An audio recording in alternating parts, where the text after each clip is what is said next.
Oh, yeah, that's right, y'all. It is the morning shift, CHUO 89.1 FM. I go by the name of D to the Y to the NA on the MIC. They call me your favorite light skin, holding it down for the morning shift crew. Your source for hip-hop and R&B in the morning, and the number one hip-hop and R&B show in the Ottawa, Gatineau area. And I'm happy, we get this opportunity right now to chop it up with somebody who's been holding it down for hip-hop for a very long time. And it's crazy because I found out about our next guest while I was in Toronto, and I know, this guest resides in the Montreal area, but he was buzzing so crazy that the music was touching Toronto at the time. I'm talking over a decade ago.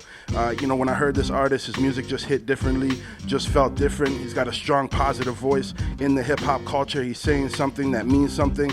Not only is he a musical genius, but he's also a professor at Concordia University, an award-winning music video director, and an actor. But most importantly, he is a father as well. Yassin Narcy Alsalman, welcome to the morning shift. Thank you for having me, bro. Good morning.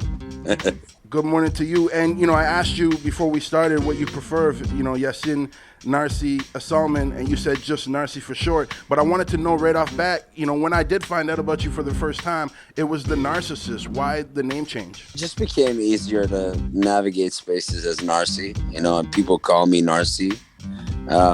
It just became a nickname that people would use when they meet me, and the fellow musicians would call me that. So I just wanted something a bit shorter and easier to spell for people. And people still know me as the Narcicyst, but Narcy is really so people can find me on search engines a lot easier. Now, why are they named the Narcicyst? I think one of the reasons was, every MC kind of has to be the center of their own universe. So that was one of the tongue-in-cheek reasons why I chose it at the time when I was young.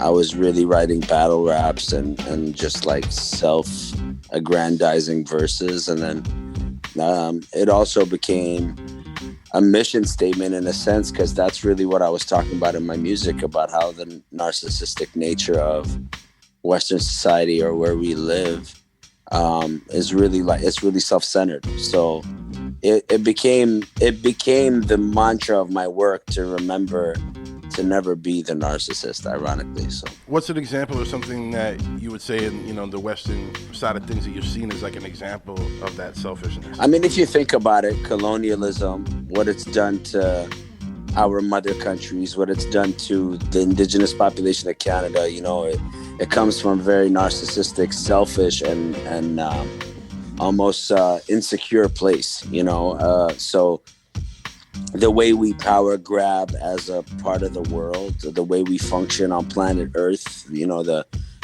draining of resources, the way we interact with technology. Everybody got an iPhone and an iMac and an iPad. So it's very it's very it's very much built on the individuals. Western society or capitalism is a very individualistic culture. So that's really what it is. That draining of energy is a real thing. What are some things that you do to sort of fight that or make sure your energy isn't being drained? I just don't navigate industry. I don't really insert myself into the story of trying to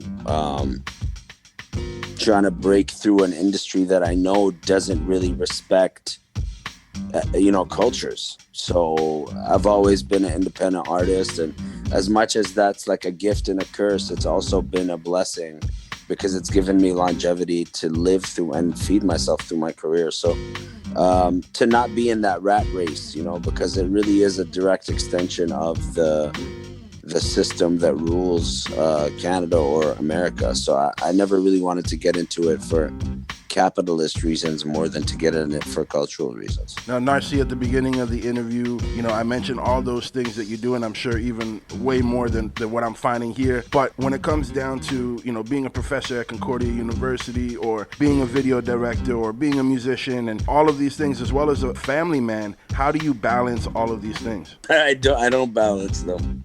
I just live them.